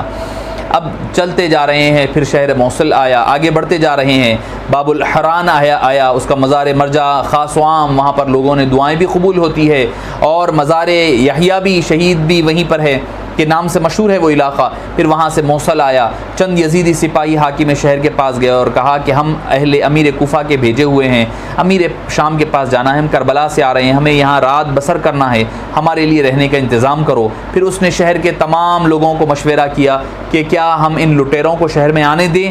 چنانچہ شہر کے ایک آدمی نے انہیں رات گزارنے دی۔ وہاں ایک پتھر پر سر حسین کو رکھا گیا، وہ پتھر سرخ ہو چکا تھا جیسے اسے ابھی خون میں ڈبو کر کے نکالا گیا ہے۔ پھر مروان بن عبد الملک نے اپنے دور اقتدار میں وہ پتھر ہر سال لوگ آتے اور زیارت کرتے، ہر سال زیارت کرتے، عبد الملک بن مروان نے اپنے دور میں اس کو نکال دیا۔ معزز سامعین کرام، یزید کو جب اطلاع دی گئی کہ قافلہ امام حسین آیا ہے، جب بلایا اپنے پاس، لا کر کے پوچھا کہ کیا معاملہ ہے، بتلایا گیا کہ حسین 18 آدمی اہل بیت کے اور 60 کے قریب حمایتیوں کے ساتھ آئے ہوئے تھے، یہ معاملہ ہوا، یہ سارا کچھ ہو چکا ہے۔ تو یزید کے دربار میں یہودیوں کا ایک عالم بھی تھا، اس نے کہا، یزید نے جب پہلے تو امام حسین کے سر مبارک کو دیکھا بڑا کھل گیا، اس نے قیدیوں کو بھی آزاد دربار میں حاضر کرنے کا حکم دیا، وہ بڑا خوش ہونے لگا، بڑا گرجنے لگا۔ اس کے بعد اسیران اہل بیت آئے تو اس نے امام زین العابدین کو مخاطب کر کے کہا، لڑکے تمہارا نام کیا ہے؟ آپ نے فرمایا کہ عابد ہے ابن حسین۔ یزید نے کہا، تیرے باپ نے میرا حق سلب کرنے کی کوشش کی، میرا رشتہ کاٹا، میری حکومت چھیننے کی کوشش کی، اس پر خدا نے اس طرح کا سلوک کیا۔ امام زین العابدین نے بجائے کوئی جواب دینے کے قرآن کریم کی آیت پڑھی، ما اصاب من مصیبت فی الارض ولا فی انفسکم الا فی کتاب من قبل ان نبرأها ان ذلک علی اللہ یسیر۔ یزید نے قرآن پڑھتا ہوا دیکھا، اسے بڑا ناگوار گزرا، وہ امام عالی مقام کے سر اس کے آگے رکھا ہوا تھا، جناب زینب، حضرت سکینہ، سارے گردنیں اوپر اٹھا کر سر مبارک کو دیکھا۔ پھر جناب زینب نے فرمایا، حسین اے رسول کے پیارے نواسے، اے یزید نے کہا کہ کیا حسین یہ نہ کہتا تھا کہ میں یزید سے بہتر ہوں اور میرا باپ اس کے باپ سے بہتر ہے؟ جناب زینب نے فرمایا کہ ہاں، میرے بھائی کا یہی فرمان تھا اور یہ بالکل درست تھا، اور میں بھی یہی کہتی ہوں، میرا بھائی اور میرے والد تم سے اور تمہارے والد سے بہتر ہے۔ یزید نے کہا کہ تمہارے نانا میرے دادا سے اور تمہاری والدہ میری ماں سے ضرور افضل ہیں، مگر تمہارے والد میرے والد سے بہتر نہیں ہے، اس کا فیصلہ خدا کرے گا۔ حضرت زینب نے فرمایا کہ خدا کے فیصلے سے پہلے دنیا کی آنکھیں بھی فیصلہ کر رہی ہے۔ یزید نے کہا کہ اور بھی بڑھ چڑھ کر بہت ساری باتیں ہونے لگی۔ حضرت زینب نے فرمایا کہ یزید، حسین تیری خلافت کو کیسے تسلیم کرتا، جبکہ اب بھی تیری باتوں سے کفر کی محبت آتی ہے، کفر کی باتیں نکلتی ہے، اسلام سے دشمنی کی بو آتی ہے، تو بدر کے کافر مقتولوں کا انتقام نواسہ رسول سے لینے کی بات کرتا ہے، اور تیرے سینے میں خاندانی عداوت اور عصبیت اور کنبے کے لیے محبت کا اتنی آگ بھڑک رہی ہے کہ تو نے اولاد عبد المطلب کو شہید کر دیا۔ یاد رکھ کہ وہ وقت عنقریب آنے والا ہے، تو بھی ان کے پاس پہنچ جائے گا۔ تو نے اپنے بوڑھے مقتولوں کی آواز پر لبیک کہتے ہوئے خون حسین بہا کر اسلاف کی کفر کے ساتھ تقرب حاصل کیا۔ پھر معزز سامعین کرام، ایک شامی حرامی جو ہے قریب جا کر حضرت سکینہ کی طرف اشارہ کر کے کہا کہ اے امیر، یہ لڑکی مجھے دے دو، میں باندی بنا لوں گا۔ حضرت سکینہ بی بی زینب سے چمٹ کر پیچھے بیٹھ گئی۔ حضرت زینب نے پکار کر کہا کہ اے کمینے، تیری یہ جرت کیسے ہوئی کہ ناموس سے رسالت پر آنکھ اٹھا کر دیکھتا ہے؟ اس کا حق نہ تجھے ہے اور نہ تیرے امیر کو ہے۔ یزید نے سنا تو غصے سے جل گیا اور یوں بکواس کرنے لگا کہ تم جھوٹی ہو۔ راستے میں راستے میں ہوا یہ تھا کہ آپ کا گزر ایک جگہ سے ہوا تو حضرت بی بی فضہ کا واقعہ پیش آیا. حضرت بی بی فضہ رضی اللہ عنہا نے دیکھا کہ ایک قافلہ جا رہا ہے. قافلے کے پاس آپ تشریف لے گئی اور پوچھا کہ کون لوگ ہے, تو بتلایا گیا کہ قافلہ جا رہا ہے. انہوں نے کھانا پانی وغیرہ کا اہتمام, بوڑھی خاتون تھی, پوچھنے لگی کہ کون ہے. کہا گیا کہ بھئی قافلہ ہے, پانی وغیرہ. انہوں نے پوچھا کہ کون ہے, حضرت زینب نے پوچھا تو انہوں نے کہا کہ میرا نام فضہ ہے, اور میں جو ہے, انہوں نے کہا کہ آپ ہمیں کیوں کھلا پلا رہی جبکہ کوئی ہمیں ساتھ نہیں دے رہا ہے. تو آپ نے, حضرت فضہ نے کہنے لگی کہ دراصل مجھے میری مالکن نے کہا تھا کہ جب بھی تمہارے گھر کے پاس سے, تمہارے علاقوں سے جب بھی کوئی مسافر گزریں تو انہیں کھانا پانی پلایا کرو, کیونکہ میں جب چھوڑ کر نکل رہی تھی آپ کی وفات کے بعد, وصال کے بعد, تو آپ نے وصیت فرمائی تھی کہ وصیت کرنے کے لیے تو یہ فرمایا تھا. تو آپ نے پوچھا کہ بی بی فاطمہ, پوچھے کہ کون تھی تمہاری مالکن, تو کہنے لگی وہ حضرت فضہ کہ میری مالکن خاتون جنت فاطمہ الزہرا تھی, بس وہ تو انتقال فرما گئی. بس امید یہی ہے زندگی میں کہ اللہ تعالیٰ کبھی وہ چہرے پھر سے دکھا دے, کبھی حسین کا, کبھی حسن کا, کبھی زینب کا. چھوٹے بچے تھے, ان کو دیکھنے کی خواہش رہ گئی. بی بی زینب رونے لگی, فرمانے لگی اگر حسین کا سر دیکھنا ہے تو سر جو لگا ہوا ہے وہ حسین کا سر ہے, میں زینب ہوں, حسن بھی شہید کر دیے گئے. وہ زار و قطار روتی ہوئی وہ ساتھ چل پڑی تھی. جب یزید کے دربار میں جب معاملات ہونے لگے تو حضرت بی بی فضہ نے یزید کو گالی, کچھ برا الفاظ کہے. تو یزید کی فوجی کیا کرے, تلوار نکال کر کے مارنے کے لیے آئے حضرت بی بی فضہ کو. تو حضرت بی بی فضہ چونکہ حبشہ کی رہنے والی تھی, اس نے کہا کہ 40 جو حبشہ کے فوجی تھے, آپ نے فرمایا حبشہ کی بیٹی کی عزت نیلام ہو رہی ہے اور اس کو قتل کیا جا رہا ہے, اور تم لوگ کیسے لوگ ہو جو حبشہ کے حبشی بھی ہو, اپنے خاموش بیٹھ کر کے تماشا دیکھ رہے ہو. انہوں نے تلواریں نکال لی 40 سپاہیوں نے. بی بی زینب رضی اللہ عنہا نے کہا کہ واہ کیا وقت آ گیا ہے, کیا وقت آ گیا ہے کہ ہمارے نبی کی بیٹی کے لیے کوئی آواز اٹھانے کے لیے تیار نہیں ہے. حبشہ کی بیٹی کے لیے تو کم سے کم 40 آدمی اٹھ رہے ہیں, مگر نبی کی بیٹی کے لیے کوئی اٹھنے کے لیے آج تیار نہیں ہے. معزز سامعین کرام, بہرحال آپ رضی اللہ عنہ اپنے سارے قافلے کے ساتھ دمشق میں, شام میں وقت گزاری, اور رہنے کے بعد اب قافلہ مدینہ منورہ کی طرف, اہل بیت اطہار رسول اکرم صلی اللہ علیہ وسلم کے مدینہ منورہ کی طرف چل رہے ہیں. جب قریب پہنچے تو آثار مدینہ نظر آنے لگے تو ان کی چیخیں نکل گئی. مدینہ منورہ سے روانگی کا وقت یاد آ گیا, اس نورانی قافلے کا ایک فرد یاد آ گیا. قافلہ سالار کا تصور سامنے آیا تو کلیجے اجڑ گئے, کلیجے چر گئے, اور حضرت زینب نے کہا آہ یا رسول اللہ, وا محمدہ, یا جدہ, اے تاجدار مدینہ, ہم لٹ کر آ رہے ہیں, آپ کا حسین آپ کے نام پر قربان ہو گیا ہے. یا رسول اللہ, میرا بھائی ہم سے بچھڑ گیا, بھتیجے شہید ہو گئے ہیں, آپ جسے زبان چسایا کرتے تھے اس پر تلواریں چلائی گئی, ظالموں نے ان کا سینہ تیروں سے چھنی کر دیا, ان کے جسموں کو جسم میں نیزے پروا دیے گئے اور اس کا بند تک کاٹ دیا گیا, ان کی لاش پر گھوڑے دوڑائے گئے. تیرے حسین کی ایک نشانی کربلا کی ریت میں چھپ گئی.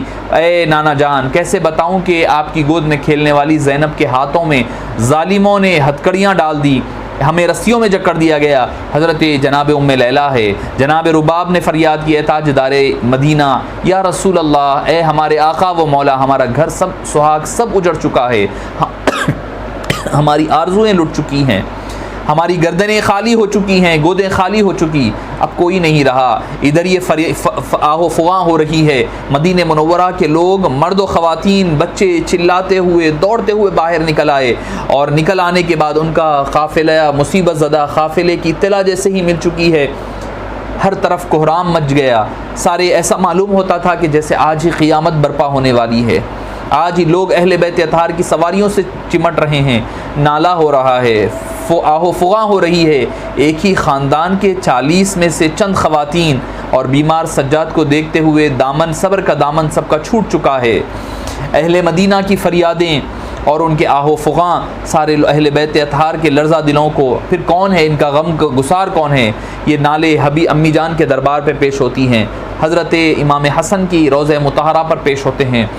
اپنی فریادیں, اپنی آہو فغاں, اپنے درد اور دکھ سب کچھ لٹا کر کے آ رہے ہیں. اور آپ حضرت بی بی زینب فرماتی ہیں کہ یا رسول اللہ صلی اللہ علیہ وسلم ان لوگوں نے ایسے ایسا سلوک کیا، سارے معاملات کو آپ نے علی اصغر سے لے کر علی اکبر سب کے واقعات، ادھر جو فاطمہ صغریٰ جو چھوٹی ہوئی تھی مدینے میں وہ لپٹ جاتی ہے، وہ آ کر حضرت زینب سے پوچھتی ہیں کہ میرے بابا جان وغیرہ سب کہاں پر ہے۔ اب ان کو جواب دینے کے لیے ان کے پاس کچھ نہیں ہوتا، بس معزز سامعین کرام، حبیب داور صلی اللہ علیہ وسلم کے شفقت، عنایتیں، رحمتیں، برکتوں کے باعث وہ غم اس وقت تو ہلکا ہوتا ہے، مگر امام زین العابدین کے بارے میں آتا ہے کہ آپ زندگی بھر کبھی پھر ہنستے ہوئے نظر نہیں آئے، ہمیشہ غمزدہ رہتے، غمزدہ رہا کرتے، اور ہر وقت غم اور ان غم کے آثار ہمیشہ ظاہر رہا کرتے۔ اور ایک مرتبہ ہوا یہ تھا کہ مروان نے آپ کو دوبارہ گرفتار کیا، حاکم مدینہ نے، کسی وجہ سے آپ درد و جو مصائب رہتے وہ آپ نے ذکر فرمائے لوگوں کے سامنے کیا ہوا تھا۔ تو یزیدی فوج کے جو لشکر تھے، جو لوگ اپوائنٹڈ تھے گورنرز، انہوں نے آپ کو گرفتار کر لیا۔ تو کسی نے تانا کسا کہ آپ نبی کے نواسے ہیں اور اتنے مجبور و بے بس ہیں، تو ہاتھوں کو زنجیریں بنی ہوئی ہیں، آپ نے ہاتھ ہلائے ایسے تو آپ کی زنجیریں ٹوٹ گئی۔ آپ نے فرمایا اللہ نے ہمیں یہ اختیار دیا ہے، یہ اختیار دیا ہے کہ بس ہم ایسے ہلائیں تو زنجیریں الگ ہو جاتی ہے، مگر ہم اللہ کی رضا پر راضی، تسلیم و رضا کے منزل پر، منصب پر پہنچے ہوئے ہیں۔ ہم نہیں چاہتے کہ ایسا کوئی کام کریں جس کی وجہ سے ہمارے ساتھ کوئی ہم لٹانے کے لیے آئے ہیں، ہم سب کچھ اپنا اللہ کی راہ میں لٹانے کے لیے آئے ہیں۔ معزز سامعین کرام، اختصار کے ساتھ قاتلان حسین رضی اللہ عنہ و اہل بیت اطہار کے انجام پر ایک دو چار منٹ میں آپ اپنی گفتگو ختم کر دوں۔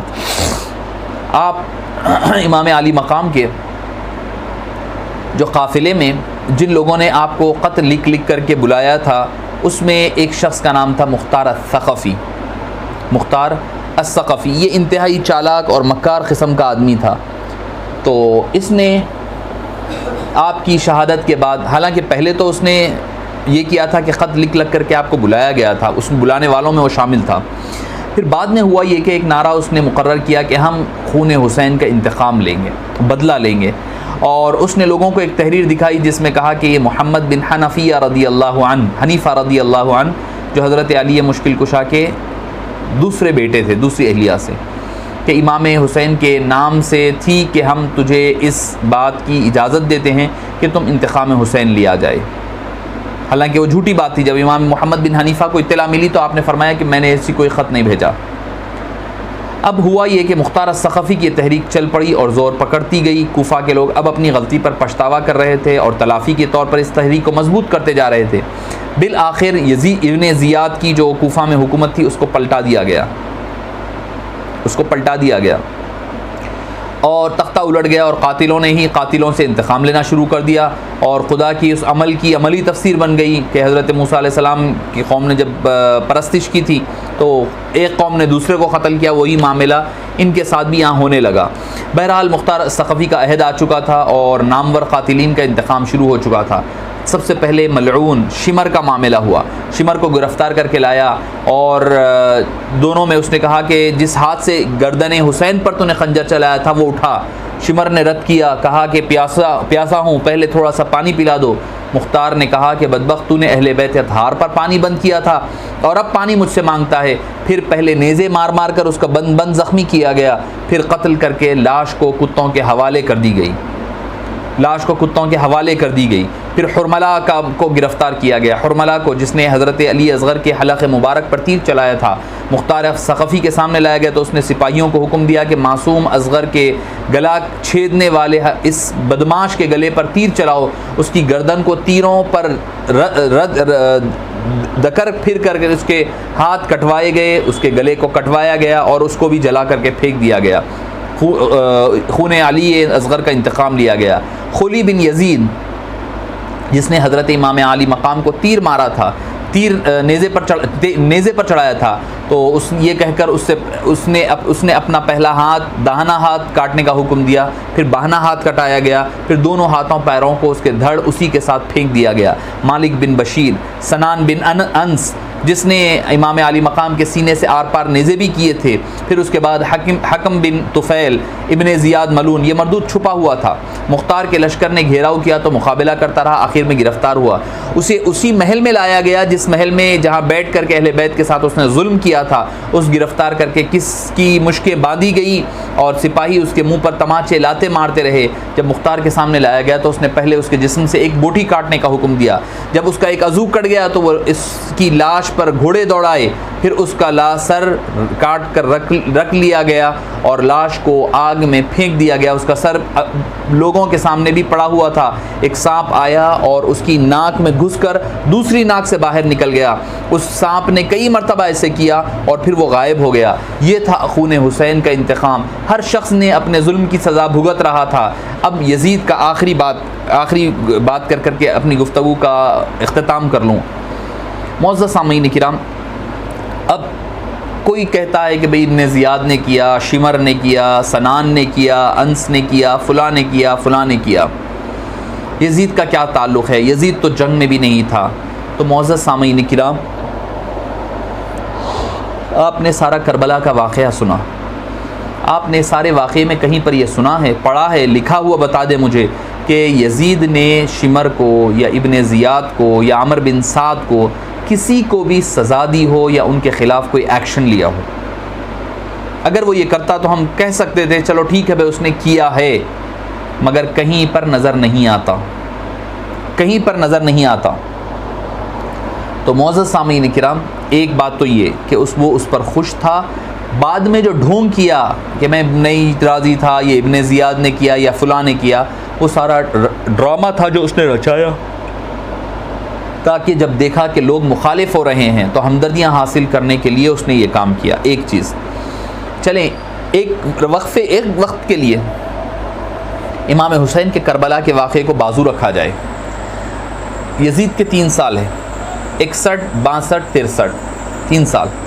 61 میں کربلا، 62 میں واقع حرہ جو مدینہ منورہ پر اس نے حملہ کروایا. 3 دن تک جو حضرت عثمان بن محمد جو مدینہ کے گورنر تھے تو ان کے پاس جو ہے جب اس کو پتہ چلا کہ مدینہ کے لوگوں نے بیعت توڑ دی ہے تو اس نے مدینہ منورہ پر حملہ کروایا. اور مدینہ منورہ کے لوگوں نے کہ ایسا ظلم و ستم نہ اس سے پہلے کبھی ہوا، شاید ہو سکتا ہے کہ آخری تک قیامت تک کبھی ایسا نہیں ہوگا، کبھی ایسا معاملہ مدینہ منورہ کے ساتھ نہیں ہوگا. مدینہ منورہ کی بے حرمتی کرنے کے لیے بے حرمتی کی گئی. حجر رسول کے باہر جہاں 70,000 ملائکہ ایک طرف درود و سلام کے ہدیے پیش کر رہے تھے تو دوسری طرف یزید کے بدماش ذلت ضلالت کی انتہا کر رہے تھے. کسی خاتون کی عصمت ریزی کر رہے تھے، اس کی عصمت تار تار کر رہے تھے. کہیں پر محمد عربی کے ممبر شریف کو غلاظت سے آلود کر رہے تھے. خدا کی مار ہو ان لوگوں پر. جنت کی کیاریوں میں گھوڑے اور لید اور پیشاب تو کر رہے تھے اور وحشت و بربریت کا باہر عالم. کئی ہزار صحابہ کرام، کئی 100 صحابہ کرام کی شہادتیں ہوئی. اس کا ذمہ دار کون ہے؟ کیا آپ اس کو بھی یزید کے اکاؤنٹ سے نکال دیں گے؟ پھر یہ ہو جانے کے بعد بدبخت نے مدینہ منورہ کی بے حرمتی کے بعد لشکر یزید نے مکے پر چڑھائی کی. مصرف بن عقبہ ملون راستے ہی میں مر گیا اور یزید کے حکم کے مطابق اس کی جگہ دوسرے ملون نے لے لی. پھر مکے میں جا کر انہوں نے شہر کا محاصرہ کیا، جگہ جگہ آگ لگا دی، منجیخوں سے میں رکھ کر کے پتھر برسائے گئے کعبے پر اور کعبے پر آگ پھینکی گئی جس سے غلاف کعبہ جل کر خاکستر ہو گیا. معزز سامعین کرام، مدینے میں جو قیامت برپا کی گئی اس کو چھوڑ دو. آپ صرف یہ بتا دیجئے کہ مدینے پر فوج کشی کی کیا اسلام اجازت دیتا ہے یا نہیں؟ مدینے والوں کو خوفزدہ کرنے کے بارے میں قرآن میں اور حدیث میں کیا سزا ہے؟ حبیب پاک نے کیا فرمایا؟ جس نے مدینے کے بارے میں تھوڑا سا بھی برا سوچا، برا ارادہ کرے، اس کے بارے میں حبیب داور نے فرمایا اس کا ایمان ایسے گھل جاتا ہے جیسے نمک کو پانی میں ڈال پر گھل جاتا ہے. بخاری شریف کی حدیث پاک ہے. نواسۂ رسول کو شہید کرنا، یہ 3 کارنامے، کربلا، مدینے پہ حملہ، مکے میں حملہ، 3 سال 3 بڑے کارنامے، 3 سال اور 3 بڑے کارنامے. اب آپ بتائیے کہ اس شخص کے بارے میں اب آپ کیا اندازہ لگائیں. معزز سامعین کرام، مولود رسول مکے پر جب حملہ ہوا تو مولود رسول پر کعبے کو جلایا گیا، آپ صلی اللہ علیہ وسلم کی پیدائش کے مقام پر جلایا گیا، اور وہ یہ تو ادھر ہو رہا تھا، اور حمص میں یہ ہو رہا تھا کہ وہ قولج کے شدید ترین درد سے تڑپ رہا تھا۔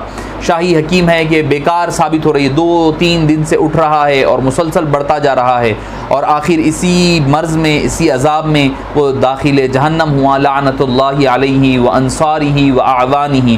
اس کے بنو عباس کی حکومت آئی تو انہوں نے اس کی ہڈیاں جلانے کے لیے اس کی قبر کھودی، تو پہلے ہی سے جلی ہوئی اور سیاہ تھی، اس کی قبر پر لوگ پتھر پھینکا کرتے، اور باب الصغیر دمشق میں جہاں اس کی قبر تھی اب وہاں ایک شیشے کا کارخانہ ہے، اور ٹھیک اسی جگہ پر شیشے گالنے والی بھٹی بنی ہوئی ہے، ملعون دونوں طرف سے آگ میں گھرا ہوا ہے، اس کی سزا یہاں پر بھی دوزخ ہے اور وہاں پر بھی دوزخ جلنا ہے۔ اللہ تعالیٰ نے اس کے ساتھ یہ معاملہ اللہ تعالیٰ نے اس کے ساتھ کیا ہے۔ معزز سامعین کرام، یہ حشر اللہ تعالیٰ نے فرمایا یزید کے ساتھ۔ امام عالی مقام کے 1-2 آپ کی نصیحتیں جو ہمارے نام ہیں، آپ فرماتے ہیں اچھی اخلاق میں رغبت رکھو، نیک اعمال میں جلدی کرو، جب جس نے کسی پر احسان کیا تو اس کا شکر ادا نہ کرے تو احسان کرنے والے کو اللہ تعالیٰ عوض عطا فرماتا ہے۔ یقین کرو کہ نیک کام میں تعریف ہوتی ہے اور ثواب ملتا ہے، اور اگر تم نیکی کو چھوڑ کر نیکی کو کسی مرد کی صورت میں دیکھ سکتے ہیں تو اسے حسین و جمیل دیکھتے جو دیکھنے والے کو بھلا لگتا ہو۔ اور فرمایا، آپ آگے فرماتے ہیں کہ اے لوگو، جو سخاوت کرتا ہے وہ سردار ہوتا ہے، اور جو بخل کرتا ہے وہ ذلیل و رسوا ہوا کرتا ہے۔ زیادہ سخی وہ شخص ہے جو اس شخص پر سخاوت کرے جسے اس کی امید نہ ہو، زیادہ پاک دامن اور بہادر وہ شخص ہے جو بدلہ لینے پر قادر ہونے کے باوجود معاف کر دے، زیادہ صلہ رحمی کرنے والا شخص وہ ہے جو قطع تعلق کرنے والے رشتہ داروں سے تعلق جوڑے، جو شخص اپنے بھائی پر احسان کرے، اللہ کی رضا چاہے، اللہ پاک مشکل وقت میں اس کی مصیبت کو ٹال دیا کرتا ہے۔ اور آگے فرمایا کہ اگرچہ دنیا اچھی اور نفیس سمجھی جاتی ہے مگر اللہ کا ثواب زیادہ نفیس اور زیادہ پاک اور صاف ہوا کرتا ہے۔ رزق تقدیر میں تقسیم ہو چکے ہیں، لیکن کسب میں انسان کا حرص نہ بننا اچھا ہوتا ہے۔ فرمایا کہ مال دنیا میں چھوڑ کر جانا ہے تو پھر انسان مال میں بخل کیوں کرتا ہے؟ پھر فرمایا جب اذیت دینے کے لیے کوئی شخص کسی سے مدد چاہے تو اس کی مدد کرنے والے اور ذلیل و رسوا سب لوگ برابر ہوتے ہیں۔ یہ نور الابصار فی مناقب آل بیت النبی المختار میں سے چند آپ کے گوشہ گزار، چند آپ کے نصائح اور آپ کے جو حکایات ہے، جو آپ کے اقوال مبارکہ ہے، وہ آپ کے سامنے پیش کرنے کی سعادت حاصل کی جا رہی تھی۔ اللہ پاک سے دعا ہے کہ باری تعالیٰ جو کچھ کہا اور سنا گیا اس کو قبول فرما، کہنے اور سننے والوں کو عمل کی توفیق نصیب فرمائے۔ باری تعالیٰ پنجتن پاک کے صدقے و طفیل ہم پر رحم فرما دے۔ اے باری تعالیٰ یہ جو 5 روزہ ہماری نشستیں ہوئی اس کو قبول فرما۔ اے باری تعالیٰ یہ چھوٹے سے نذرانے کو حبیب پاک صلی اللہ علیہ وسلم کے پنجتن پاک کی بارگاہ اقدس میں، حبیب پاک صلی اللہ علیہ وسلم کی بارگاہ اقدس میں قبول فرما۔ اے باری تعالیٰ کہنے والوں کو، سننے والوں کو، سنانے والوں کو، اے باری تعالیٰ اور اس کا اہتمام کرنے والوں سبھی کو باری تعالیٰ دین دنیا اور آخرت کی بھلائیاں عطا فرما، ان پر رحم فرما، ان پر کرم فرما۔ اے پاک پروردگار جو باری تعالیٰ اس محفل میں شریک ہے، جو سن رہے ہیں، باری تعالیٰ ان تمام کے جائز دلی مقاصد کو پورا فرما۔ سید کائنات، مخدوم کائنات کی باری تعالیٰ سچی غلامی نصیب فرما، اہل بیت اطہار سے سچی اور پکی محبت نصیب فرما، اسی میں زندہ رکھ اور اسی میں ہمارا خاتمہ فرما۔ ہماری دعاؤں کو شہدائے کربلا کے آج کی رات کے صدقے و طفیل قبول منظور فرما۔ جتنی حاجتیں، منتیں، مرادیں، خواہشیں لیے بیٹھے ہیں باری تعالیٰ ان تمام خواہشوں کو، مرادوں کو پورا فرما۔ ہر قسم کے زمینی، سلطانی، آسمانی آفات، بلیات، بیماریوں، ہر قسم کے مصائب سے، آفاتوں سے دور فرما دے، حاسدوں کے حسد سے، منکرین کے مکر سے، ماکرین کے مکر سے، دشمنی کرنے والوں کی دشمنیوں سے، برے ناظرین کی نظر سے باری تعالیٰ محفوظ فرما۔ ہر قسم سے باری تعالیٰ نیک کام کرنے کی توفیق نصیب فرما۔ ہمیں اور ہماری اولاد کو، ہماری آنے والی قیامت تک آنے والی نسلوں کو تیرے اور تیرے حبیب پاک اور ان کی آل پاک کا، اہل بیت اطہار کا عاشق اور ان کا ادب کرنے والا بنا۔ ہمارے بچوں کو، ہماری نسلوں کو باری تعالیٰ محبت کرنے والا، تمام کا ادب کرنے والا با ادب بنا، اچھے اخلاق عطا فرما، اچھی عادات، اچھے کردار عطا فرما۔ ہماری دعاؤں کو قبول و منظور فرما. وصلی اللہ تعالی وسلم علی خیر خلقہ سیدنا محمد وعلی آلہ وصحبہ اجمعین والحمد للہ رب العالمین.